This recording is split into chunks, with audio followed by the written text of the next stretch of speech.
Hello दोस्तों, नमस्कार। स्वागत है आप सभी का टीजीटी हिंदी के व्याख्यात्मक हल प्रश्न पत्र में। यह जो सीरीज चल रही है उसमें आज हम लोग 2010 में हुए टीजीटी का हिंदी पेपर का जो व्याख्यात्मक हल प्रश्न पत्र है उसे देखेंगे। इसके पहले हम लोगों ने 2002, 2003, 2004, 2005 तथा 2009 का टीजीटी हिंदी के व्याख्यात्मक हल प्रश्न पत्र को देख लिए हैं। तो जिन्होंने नहीं देखा है वह हमारे चैनल के प्लेलिस्ट में उसे आसानी से देख सकते हैं। चलिए शुरू करते हैं। शुरू करने से पहले अगर आप हमारे चैनल में नए हैं तो लाइक, सब्सक्राइब, शेयर ज़रूर करिए। इसमें जो पहला प्रश्न पूछा गया है वह क्या है? कामदेव का पर्यायवाची शब्द कौन सा है? कामदेव का पर्यायवाची शब्द कौन सा है? सरोज, उरोज, मनोज, पाथोज। तो कामदेव का जो पर्यायवाची शब्द है वह मनोज होता है। तो ऑप्शन तीसरा यहाँ पे सही हो जाएगा। ऑप्शन तीसरा यहाँ पे सही होगा। चलिए बढ़ते हैं। अगला प्रश्न जो है वह क्या है? अगला प्रश्न पूछा है निम्नलिखित में यौगिक शब्द छाटिए। तो यहाँ पे यौगिक शब्द को बताना है कौन है? दशानन, परोपकार, चतुर्मुख, गोपाल। तो यहाँ पे जो यौगिक शब्द है वह है गोपाल। तो ऑप्शन 4 यहाँ पे सही हो जाएगा। आगे बढ़ते हैं, देखते हैं अगला जो प्रश्न है वह क्या पूछा गया था। अगला प्रश्न है देवनागरी लिपि का सर्वप्रथम प्रयोग किस राज्य में हुआ माना जाता है? तो देखिए जो देवनागरी लिपि था वह सर्वप्रथम गुजरात में इसका प्रयोग माना जाता है। यहाँ के नागर ब्राह्मणों द्वारा इसका विकास हुआ था, इसलिए इसका नाम देवनागरी पड़ा था। तो इस कारण से यह जो चौथा ऑप्शन है यहाँ पे वह सही हो जाएगा। बढ़ते हैं अगले प्रश्न को देखते हैं। अगला जो प्रश्न पूछा गया था निम्नांकित में अघोष अल्पप्राण ध्वनि कौन सी है? अघोष भी बताना है और अल्पप्राण। तो देखिए हर वर्ग का पहला और दूसरा क्या होता है? अघोष होता है। और अल्पप्राण में होता है पहला, तीसरा, पांचवा। तो पहला और इसमें दोनों तरफ पहला पहला अक्षर अगर हो तो यह क और जो दिया हुआ है त, ऑप्शन नंबर 4 यहाँ पे क्या हो जाएगा? सही हो जाएगा। तो ध्यान दीजिएगा अघोष और अल्पप्राण ध्वनि होती है वह क और च है, क और त है। तो याद रखिएगा ऑप्शन 4 सही हो जाएगा। बढ़ते हैं अगले प्रश्न की तरफ। अगला जो प्रश्न पूछा गया है यह प्रश्न है दृग ऊर्जत टूटत कुटुम जुरत चतुर चित्त प्रीति परत गाठी दुर्जन हिये दई नई यह रीति। यह जो पंक्ति है वह बिहारी की पंक्ति है। इसमें अलंकार बताना है कौन सा अलंकार है? तो विषम, असंगति, व्यतिरेक, निर्दर्शना। तो देखिए दृग ऊर्जत यानी आँख तो उलझते हैं लेकिन परिवार टूटता है। तो यहाँ पे कोई संगति नहीं दिख रही है, इस कारण से यहाँ पे असंगति अलंकार हो जाएगा। याद रखिएगा ऑप्शन नंबर यहाँ पे जो 2 है वह क्या हो जाएगा? सही हो जाएगा। बढ़ते हैं अगले प्रश्न की तरफ। अगला जो प्रश्न पूछा गया है रामविलास शर्मा की आत्मकथा अपनी धरती अपने लोग कितने खंडों में विभक्त है? याद रखिएगा रामविलास शर्मा की जो आत्मकथा है वह अपनी धरती अपने लोग वह कितने खंडों में विभक्त है? तो वह 2 खंडों में विभक्त है। ऑप्शन नंबर 1 यहाँ पे सही हो जाएगा। आगे बढ़ते हैं, देखते हैं अगला जो प्रश्न है कहानी संग्रह दूसरा ताजमहल की लेखिका कौन है? कहानी संग्रह दूसरा ताजमहल की लेखिका कौन है? तो यह जो रचना है वह नासिरा शर्मा की है। तो ऑप्शन 1 यहाँ पे सही हो जाएगा। अगला जो प्रश्न है वह क्या पूछा गया है किस विद्वान ने देवनागरी लिपि के स्थान पर रोमन लिपि स्वीकार करने का सुझाव दिया था? तो यह सुझाव दिया गया था सुनीति कुमार चटर्जी द्वारा। तो ऑप्शन 1 सही हो जाएगा। इन्होंने देवनागरी लिपि के स्थान पर रोमन लिपि स्वीकार करने का सुझाव दिया था। तो ऑप्शन 1 यहाँ पे सही हो जाएगा। देखते हैं अगला प्रश्न क्या है कैची किस भाषा का शब्द है? कैची किस भाषा का शब्द है? तो यह तुर्की भाषा का शब्द है। याद रखिएगा ऑप्शन 4 सही हो जाएगा। आगे बढ़ते हैं, देखते हैं अगला जो प्रश्न है वह क्या है यदि ए, ऐ, ओ तथा औ के बाद कोई भिन्न स्वर आता है तो इनके स्थान पे क्रमशः अय, आय, औ, आव हो जाता है। तो देखिए यह कौन सी संधि का है? तो देखिए एक सूत्र होता है एचो या वह। इसके अनुसार एच के बाद यानी ए, ओ, ऐ, औ के बाद अगर कोई भिन्न स्वर आता है तो उसके स्थान पे अय, आय, अव, आव हो जाता है। यह अयादि संधि का सूत्र है। अयादि संधि का जो है उदाहरण दिया हुआ है। तो ऑप्शन 4 यहाँ पे सही हो जाएगा। देखिए बढ़ते हैं अगले प्रश्न को। अगला जो प्रश्न है वह क्या है? अगला जो प्रश्न है वह है, श्री राम शर्मा की बोलती प्रतिमा किस रचना की विधा है? तो श्री राम शर्मा की जो बोलती प्रतिमा है वह रेखा चित्र है, तो ऑप्शन 1 सही हो जाएगा। ध्यान रखिएगा। चलते बढ़ते हैं अगले प्रश्न की तरफ। अगला जो प्रश्न है, भाषा के संबंध में असत्य कथन कौन सा है? भाषा के संबंध में असत्य कथन कौन सा है? भाषा एक सामाजिक संपत्ति है, सही बात है। भाषा परिवर्तनशील होती है, यह भी सही है। भाषा अनुकरण सादृश्य है, यह भी सही है। भाषा पैतृक संपत्ति होती है, यह गलत बात है। तो यहाँ गलत पूछा है, तो ऑप्शन नंबर 4 सही हो जाएगा। बढ़ते हैं अगले प्रश्न की तरफ। अगला जो प्रश्न है वह क्या है? यह टीजीटी 2010 का जो पेपर हुआ है उसका व्याख्यात्मक हल प्रश्न पत्र हम लोग देख रहे हैं। इसमें अगला जो प्रश्न पूछा गया है वह है, शहर में कोई किसी की जाति नहीं पूछता, शहर के लोगों की जाति का क्या ठिकाना है, लेकिन गांव में तो बिना जाति के आपका पानी नहीं चल सकता है। यह कथन किस रचना से लिया गया है? तो देखिए, फणीश्वरनाथ रेणु द्वारा जो लिखा गया महत्वपूर्ण उपन्यास, आंचलिक उपन्यास है मैला आंचल, उससे यह पंक्ति ली गई है, तो ऑप्शन 4 यहाँ पे सही हो जाएगा। बढ़ते हैं अगले प्रश्न की तरफ। अगला जो प्रश्न है, ब्रजभाषा आधुनिक कालीन प्रसिद्ध कवि कौन है? यानी आधुनिक काल में ब्रजभाषा में कौन रचना करता था? तो वे जगन्नाथ दास रत्नाकर हैं, तो याद रखिएगा इनको। ऑप्शन 3 यहाँ पे सही हो जाएगा। साथ ही साथ इनकी रचनाओं के बारे में बात करें तो इनकी जो रचनाएं हैं वह उद्धव शतक, गंगा अवतरण, श्रृंगार लहरी और हिंडोला, याद रखिएगा इन सभी को। आगे बढ़ते हैं, देखते हैं अगला जो प्रश्न है, हरिबिंदी किस साहित्यकार की कहानी है? तो हरिबिंदी जो कहानी है वह मृदुला गर्ग की है, तो ऑप्शन 3 सही होगा। आगे प्रश्न देखते हैं, भई गति साप छछुंदर केरी, इस लोकोक्ति का क्या अर्थ होगा? भई गति साप छछुंदर केरी, इसका जो अर्थ होगा वह हो जाएगा दुविधा में पड़ जाना, तो याद रखिएगा ऑप्शन 3 सही हो जाएगा। आगे बढ़ते हैं, देखते हैं अगला जो प्रश्न है वह क्या पूछा गया है, शेष कादंबरी उपन्यास की लेखिका कौन है? शेष कादंबरी उपन्यास की लेखिका कौन है? तो यह जो उपन्यास है वह अलका सरावगी की है, तो ऑप्शन नंबर यहाँ पे 4 सही हो जाएगा। शेष कादंबरी उपन्यास की जो लेखिका हैं वह अलका सरावगी है, आप इसे याद रखिएगा। साथ ही साथ इनके अन्य जो यहाँ पे तथ्य दिए गए हैं उसे भी देख लेते हैं। अलका सरावगी का उपन्यास शेष कादंबरी है। उषा प्रेमवदा का उपन्यास के बारे में बात करें तो 55 खंबे लाल दीवारें, रुकोगी नहीं राधिका तथा शेष यात्रा है। साथ ही साथ मृदुला गर्ग का जो उपन्यास है वह है उसके हिस्से की धूप, वंशज, चितकोबरा, अनित्य, मैं और मैं। और बात करते हैं मन्नू भंडारी के उपन्यास के बारे में, तो उनका उपन्यास है आपका बंटी और महाभोज, तो याद रखिएगा इन सभी को।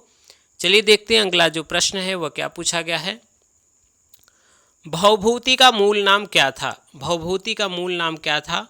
तो भवभूति जो संस्कृत के महत्वपूर्ण कवि है और उनका जो रचना है मालती माधव, महावीर चरित और उत्तर रामचरितम, तो इनका जो मूल नाम है वह श्रीकंठ है, तो याद रखिएगा ऑप्शन 3 यहाँ पे सही हो जाएगा।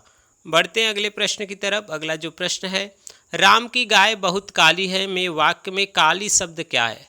तो यहाँ पे काली यानी गाय की विशेषता बता रहा है, तो इस कारण से यह विशेषण हो जाएगा, तो ऑप्शन 3 सही हो जाएगा।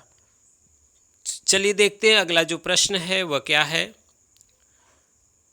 अगला प्रश्न पूछा है, प्रिय स्वतंत्र रहो अमृत मंत्र नव, पंक्ति किससे संबंध है? यानी प्रिय स्वतंत्र रहो अमृत मंत्र नव, यह पंक्ति किस कविता से संबंधित है, यानी किसकी कविता से?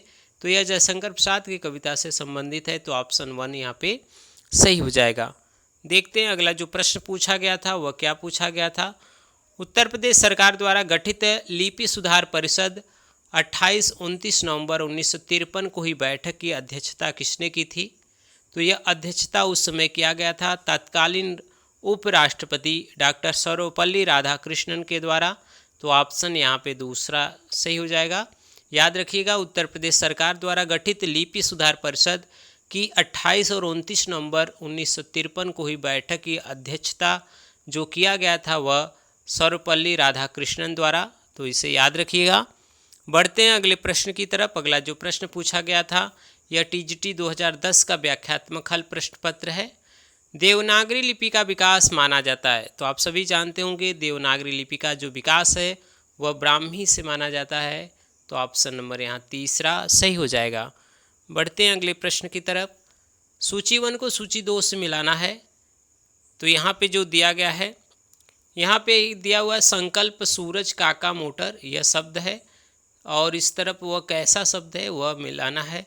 तो संकल्प देखिए क्या है, तत्सम है, सूरज क्या है, तद्भव है, काका क्या है, देसी है, और मोटर क्या है, विदेशी शब्द है। तो यह सही रूप है, इसे आप याद रखिएगा, ध्यान रखिएगा। चलिए देखते हैं अगला जो प्रश्न है वह क्या पूछा गया था। निम्न में से कौन सी रचना महादेव वर्मा की नहीं है? यामा, दीपशिखा, आंगन के पार द्वार, नीरजा। तो देखिए आंगन के पार द्वार यह अज्ञेय की रचना है और इस पर इनको साहित्य अकादमी पुरस्कार प्राप्त हुआ है, इसे भी याद रखिएगा। बाकी यामा, दीपशिखा, नीरजा, और बात करें तो रश्मि निहार, बाकी सभी रचनाएं महादेव वर्मा की है, तो याद रखिएगा। और यामा पर इनको ज्ञानपीठ पुरस्कार भी प्राप्त हो चुका है, तो इस सभी तथ्य को आप याद रखिएगा। आगे बढ़ते हैं, देखते हैं अगला जो प्रश्न है। खड़ी बोली के प्रथम महाकाव्य प्रिय प्रवास के रचयिता कौन है? तो खड़ी बोली का जो प्रथम महाकाव्य माना जाता है प्रिय प्रवास, उसके रचयिता हैं अयोध्या सिंह उपाध्याय हरिऔध जी, तो ऑप्शन दूसरा यहाँ पे सही हो जाएगा। देखते हैं अगला जो प्रश्न पूछा गया था वह क्या था। निम्न में से व्यंग्यकार नहीं है? रविंद्रनाथ त्यागी, अज्ञेय, ललित घोंघी, हरिशंकर परसाई।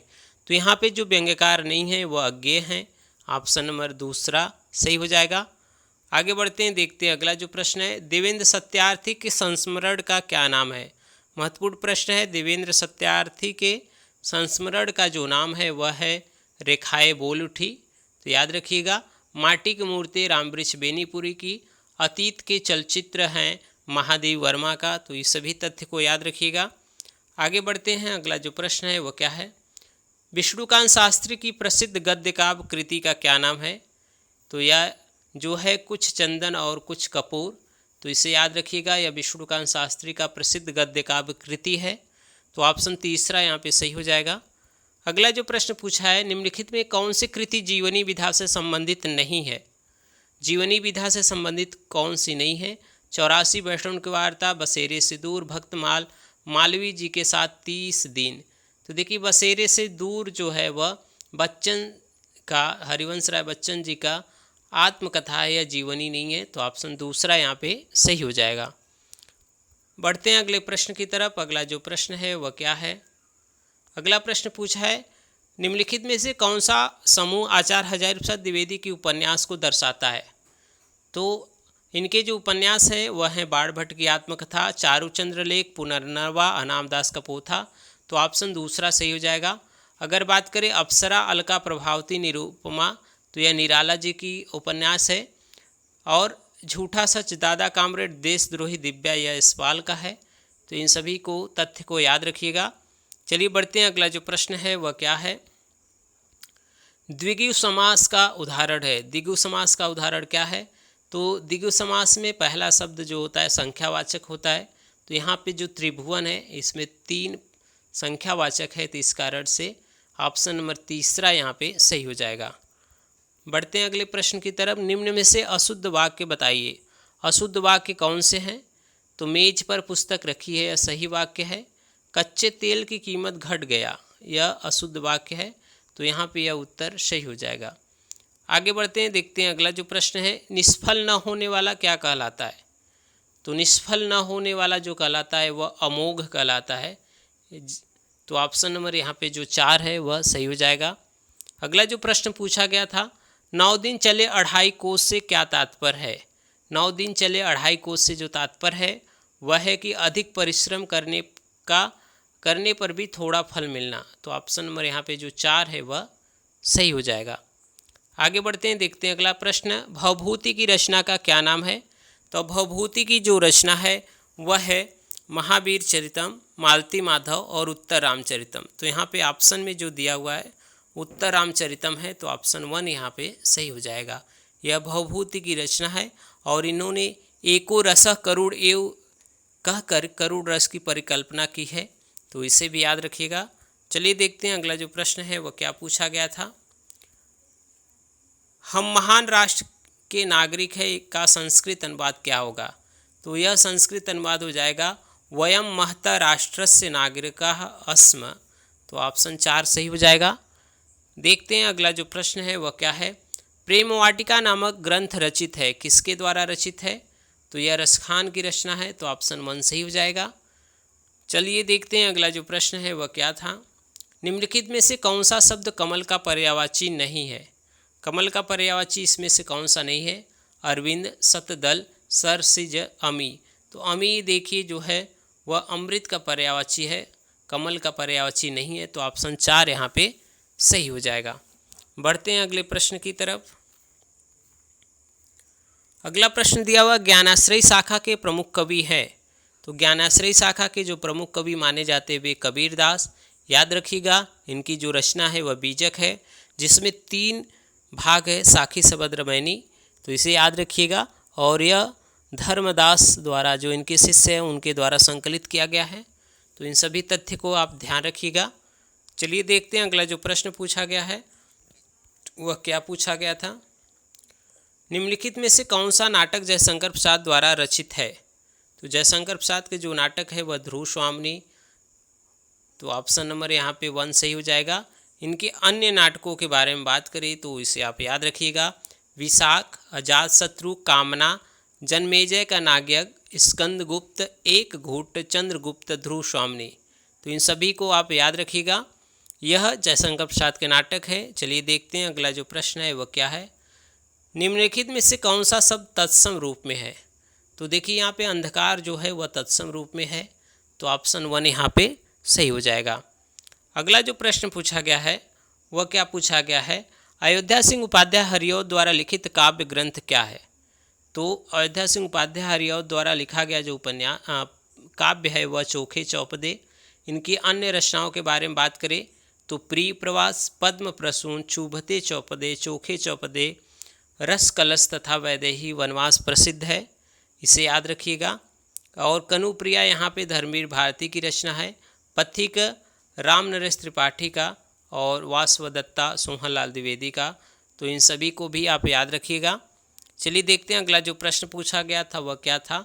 अज्ञेय की रचना है, तो अज्ञेय की रचना यहाँ पे है हरी घास पर क्षण भर, तो यह चौथा ऑप्शन यहाँ पे सही हो जाएगा।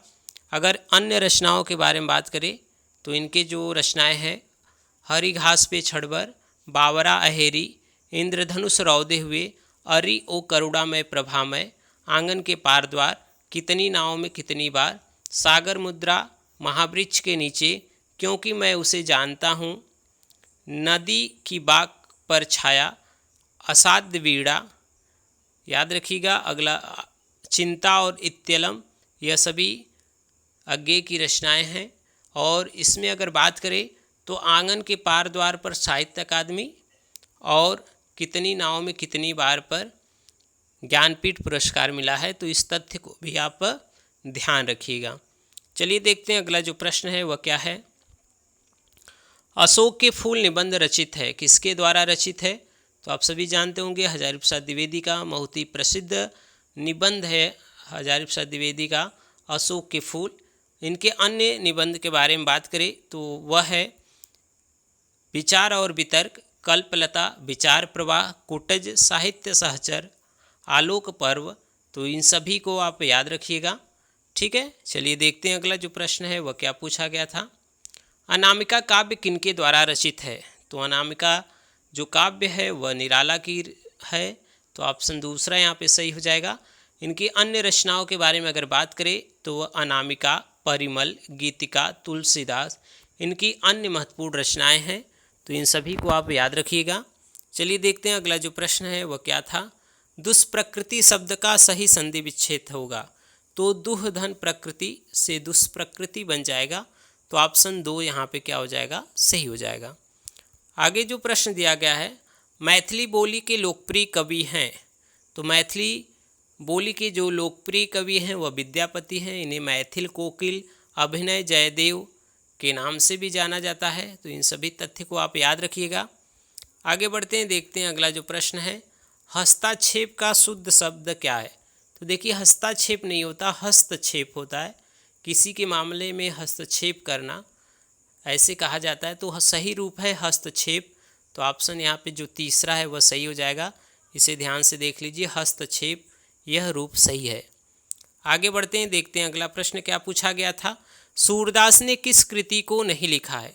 यहाँ पे जो ऑप्शन दिए, सुरसरावली, साहित्य लहरी, सूर सागर, तो इन्होंने लिखा है। नहीं जो लिखा गया है वह दुहावली है, यह तुलसीदास द्वारा रचित है। तो ऑप्शन दूसरा यहाँ पे सही हो जाएगा। अगला जो शब्द है आंसू शब्द है। आंसू शब्द क्या है, तो आंसू देखिए तद्भव है। देखिए जो चंद्र बिंदु लगा होता है वह शब्द तद्भव होते हैं। तो इस तरह आप यह समझ लीजिए, यहाँ पे जो आंसू शब्द है वह क्या है, तद्भव है। तो ऑप्शन दूसरा सही हो जाएगा। देखते हैं अगले प्रश्न को। अगला जो प्रश्न पूछा गया है वह क्या है, विशिष्टाद्वैतवाद के प्रतिपादक कौन थे। तो विशिष्टाद्वैतवाद के जो प्रतिपादक थे वे हैं रामानुजाचार्य। तो ऑप्शन नंबर 2 सही हो जाएगा। आगे देखते हैं अगला जो प्रश्न पूछा गया था वह क्या था, निम्नलिखित में से किसने पुष्टि मार्ग की स्थापना की थी। तो पुष्टि मार्ग की स्थापना किया गया था वल्लभाचार्य द्वारा। तो ऑप्शन 2 यहाँ पे सही हो जाएगा। आगे बढ़ते हैं, देखते हैं अगला प्रश्न क्या पूछा गया था, आनंद कादम्बनी का संपादन कौन था। यानी आनंद कादम्बनी जो पत्रिका थी उसके संपादक कौन थे। तो यह बद्रीनाथ चौधरी प्रेमघन द्वारा मिर्ज़ापुर से निकाली जाने वाली एक साप्ताहिक पत्रिका थी। तो इसे याद रखिएगा। और इनके अन्य जो पत्र हैं वह नागरी नीरद है, तो उसे भी आप ध्यान रखिएगा। चलिए देखते हैं अगला जो प्रश्न है वह क्या पूछा गया था, निम्नलिखित में से कौन सा कवि अष्टछाप का कवि नहीं था। नंददास, परमानंद दास, छीत स्वामी, तो यह तीनों अष्टछाप के कवि में आते हैं, लेकिन हरि व्यास देव यह नहीं आते हैं। तो ऑप्शन 4 सही हो जाएगा। आगे बढ़ते हैं, देखते हैं अगला जो प्रश्न है वह क्या था, बादल राग के रचयिता हैं। तो बादल राग प्रसिद्ध कविता है, लंबी कविता है निराला की। तो इसे याद रखिएगा, ऑप्शन तीसरा सही हो जाएगा। इनकी अन्य रचनाओं के बारे में बात करें तो जूही की कली, जागो फिर एक बार, राम की शक्ति पूजा, बादल राग, स्नेह निर्झर बह गया, सरोज स्मृति, संध्या सुंदरी, कुकुरमुत्ता, तुलसीदास, बेला, नए पत्ते, यह इनकी प्रसिद्ध कविताएं हैं। तो इनको सभी को याद रखिएगा। अगर इनकी रचनाओं के बारे में बात करें तो अनामिका, परिमल, गीतिका, तुलसीदास, अड़िमा, अर्चना, आराधना इनकी अन्य कृतियां हैं। तो इसे याद रखिएगा सभी को। चलिए देखते हैं अगला जो प्रश्न है वह क्या पूछा गया था, डॉक्टर हरिवंश राय बच्चन की कृति क्या भूलूं क्या याद करूं किस विधा में लिखी गई, एक प्रतिनिधि गद्य कृति है। तो यह उनकी आत्मकथा है जो 4 भागों में प्रकाशित है। तो इसे याद रखिएगा। यहाँ पे ऑप्शन नंबर जो 4 है वह क्या हो जाएगा, सही हो जाएगा। देखते हैं अगला जो प्रश्न है वह क्या था, अज्ञेय की असाध्य बीड़ा किस प्रकार का काव्य है।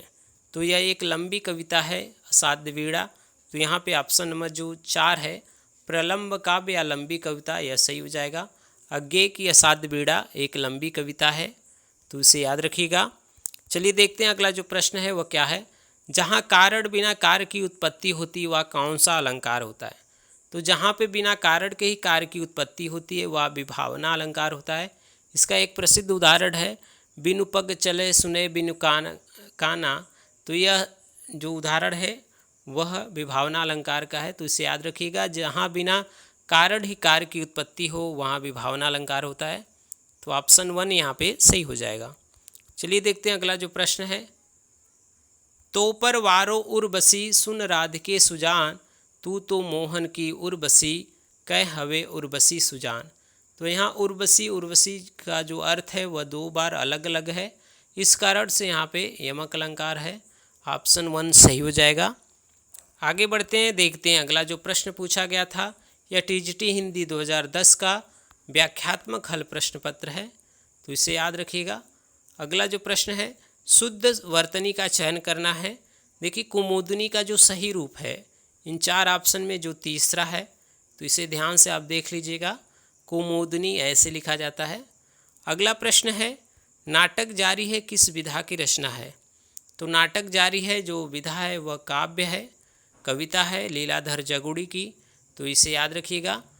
तो नाटक जारी कविता है लीलाधर जगुड़ी का, तो ऑप्शन 4 यहाँ पे सही हो जाएगा। आगे बढ़ते हैं, देखते हैं अगला प्रश्न क्या है।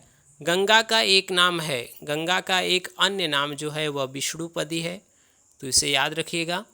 आगे बढ़ते हैं, देखते हैं अगला जो प्रश्न है वह क्या है। पूर्वी हिंदी की बोली नहीं है, तो पूर्वी हिंदी में आती है अवधी बघेली छत्तीसगढ़ी, जो नहीं आता है वह भोजपुरी या बिहारी हिंदी के अंतर्गत आता है, तो इसे याद रखिएगा। ऑप्शन यहाँ पे जो दूसरा है वह सही हो जाएगा। देखते हैं अगला जो प्रश्न है वह क्या है। रससूत्र की अनुमतिवादी व्याख्या करने वाले आचार्य कौन है? तो अनुमतिवाद जो है वह शंकुक की है, तो ऑप्शन 4 यहाँ पे सही हो जाएगा। यहाँ जो व्याख्या दिया है उसे आप देख लीजिए।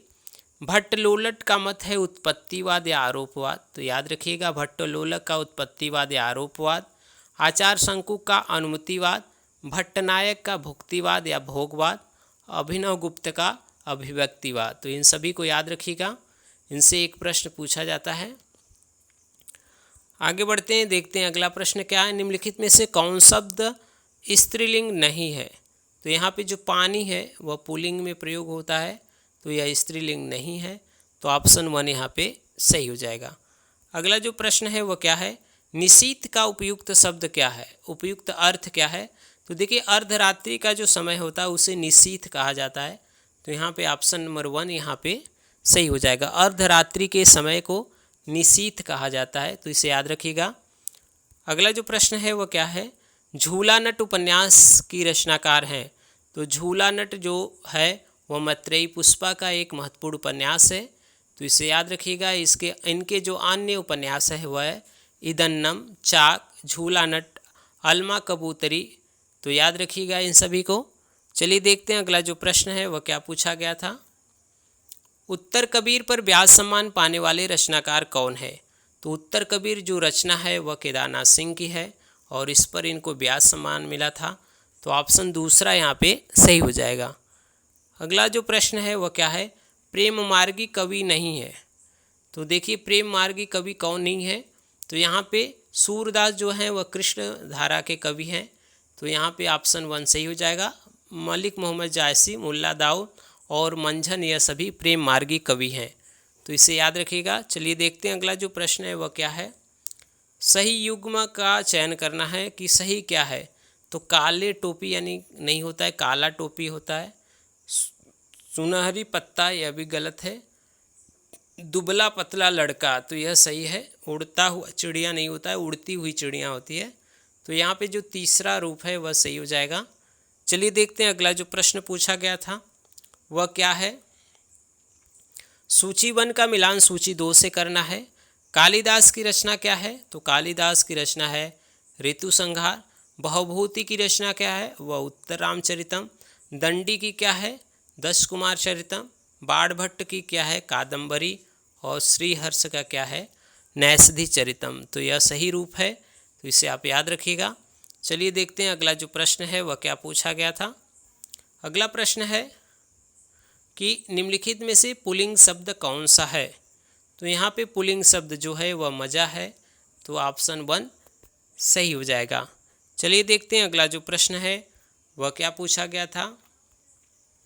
हिंदू मग पर पाव न रखे हूँ, का जो बहुते हिंदी भाखे हूँ। यह जो पंक्ति है, यह वाक्य है, वह किसके द्वारा कहा गया था? तो यह नूर मोहम्मद की पंक्ति है और उनके अनुराग बांसुरी से संबंधित है, तो ऑप्शन तीसरा सही हो जाएगा। इसे ध्यान रखिएगा। हिंदू मग पर पाव न राखे हूँ, का जो बहुते हिंदी भाखे हूँ, यह नूर मोहम्मद के अनुराग बांसुरी से लिया गया है, तो ऑप्शन तीसरा यहाँ पे सही हो जाएगा। अगला जो प्रश्न है वह क्या है। सबसे बड़ा सिपहिया के रचनाकार कौन है? तो ये सबसे बड़ा सिपहिया यह वीरेंद्र जैन का उपन्यास है, तो ऑप्शन 1 यहाँ पे क्या हो जाएगा? सही हो जाएगा। याद रखिएगा सबसे बड़ा सिपहिया वीरेंद्र जैन का उपन्यास है। आगे बढ़ते हैं, देखते हैं अगला जो प्रश्न है वह क्या है। उपेंद्रनाथ अश्क द्वारा रचित जोक किस प्रकार का एकांकी है? तो जोक जो एकांकी है वह सामाजिक व्यंग्य है, याद रखिएगा सामाजिक व्यंग्य है, तो ऑप्शन दूसरा यहाँ पे सही हो जाएगा। बढ़ते हैं आगे, देखते हैं अगला जो प्रश्न है। छायावाद की पहली रचना मानी जाती है।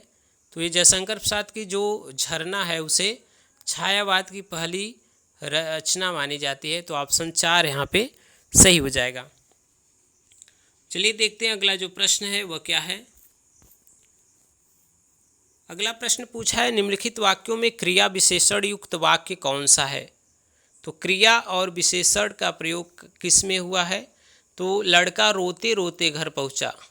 तो रोने के साथ साथ घर पहुंचा, यह क्रिया विशेषण इसमें प्रयुक्त हुआ है। तो ऑप्शन 3 सही हो जाएगा।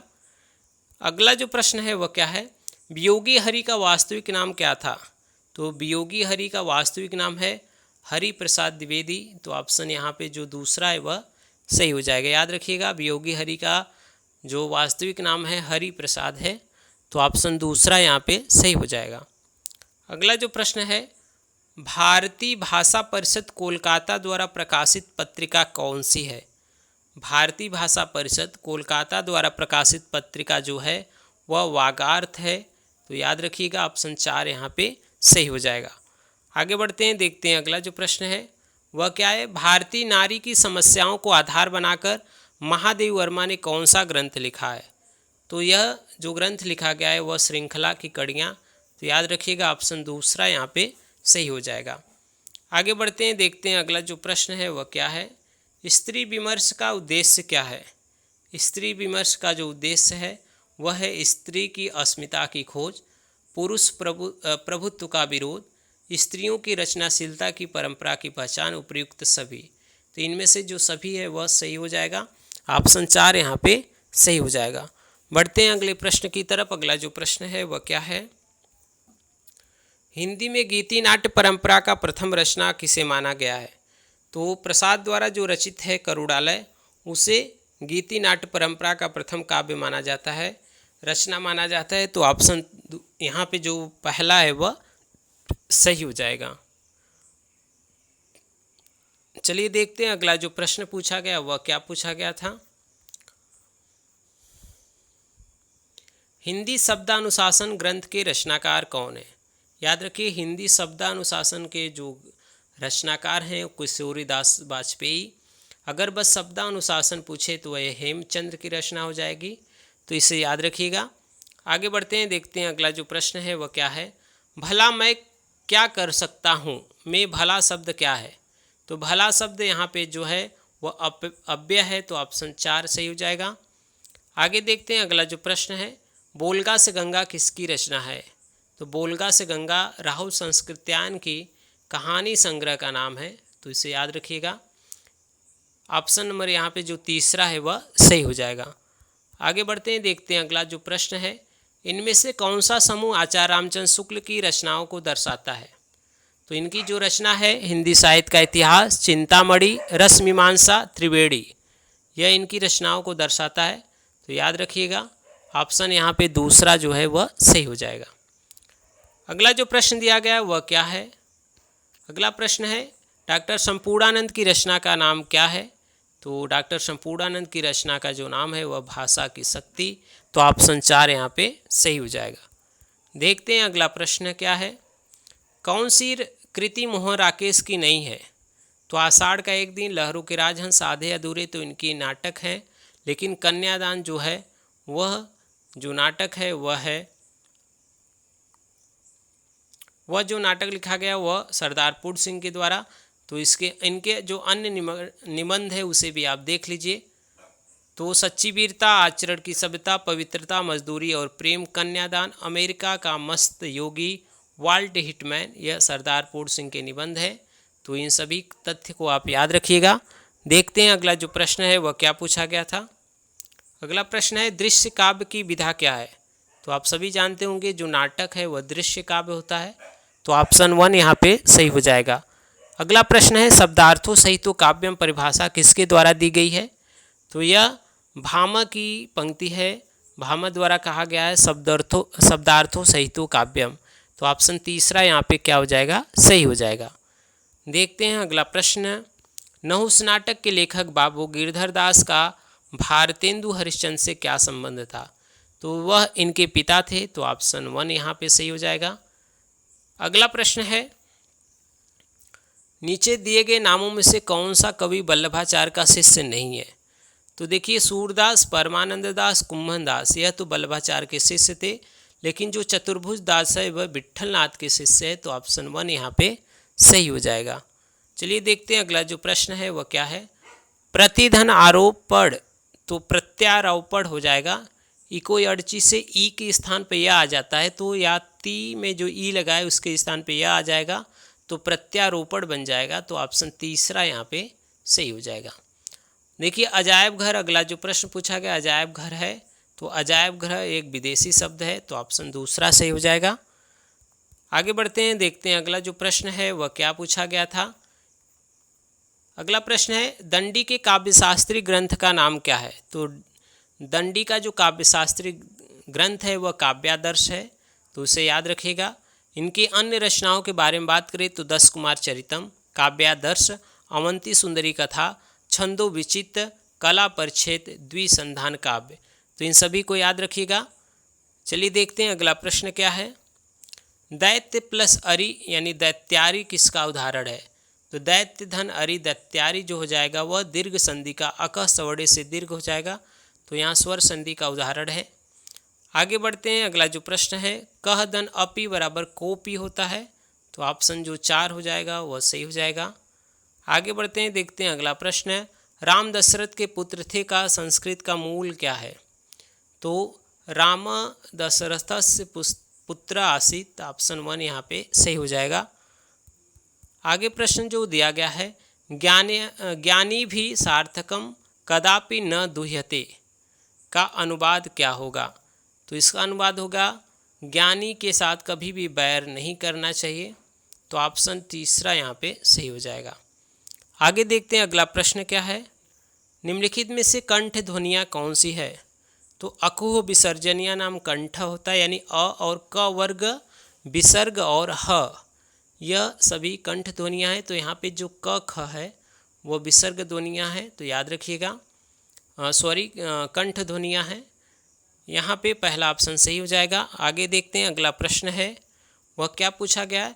नीचे दिए गए विकल्पों में से तत्सम शब्द का चयन करिए, तो तत्सम शब्द का चयन करना है, तो गोधूम जो शब्द दिया गया है वह तत्सम शब्द है, तो ऑप्शन दूसरा सही हो जाएगा।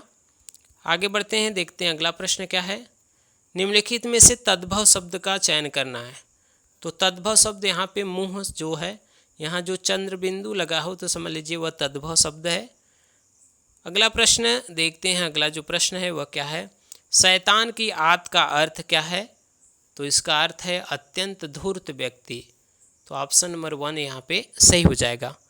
बढ़ते हैं, अगला जो प्रश्न पूछा गया था वह कौन सा प्रश्न था। निम्नलिखित में से कौन सा नाटक जयशंकर प्रसाद द्वारा रचित नहीं है? तो देखिए स्कंदगुप्त, चंद्रगुप्त, ध्रुव स्वामिनी तो नाटक इनके हैं, लेकिन करबला जो नाटक है वह मुंशी प्रेमचंद का नाटक है, तो इसे याद रखिएगा, ऑप्शन नंबर तीसरा यहाँ पे सही हो जाएगा। आगे बढ़ते हैं, देखते हैं अगला जो प्रश्न है वह क्या पूछा गया था।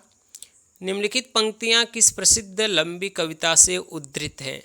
प्रतिपल परिवर्तित व्यूह, भेद कौशल समूह, राक्षस विरुद्ध प्रत्यूह, क्रुद्ध कपि विषम, यह पंक्ति है राम की शक्ति पूजा से, तो ऑप्शन 1 यहाँ पे सही हो जाएगा। यह निराला की कविता है, तो याद रखिएगा।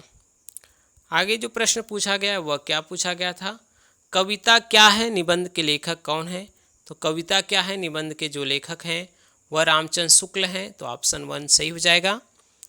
आगे जो प्रश्न पूछा गया था वह क्या था।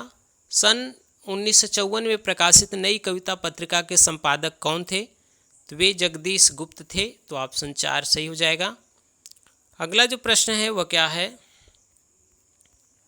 अगला प्रश्न है चांद का मुंह टेढ़ा है के रचयिता कौन है? तो चांद का मुंह टेढ़ा या मुक्तिबोध की रचना है, तो इसे याद रखिएगा, ऑप्शन 2 सही हो जाएगा। इनकी अन्य रचनाओं के बारे में बात करें तो भूरी भूरी खाक धूल एवं भूल गलती मुक्तिबोध की रचना है। इनके जो एक आलोचनात्मक ग्रंथ है कामायनी एक पुनर्विचार, तो इसे भी याद रखिएगा।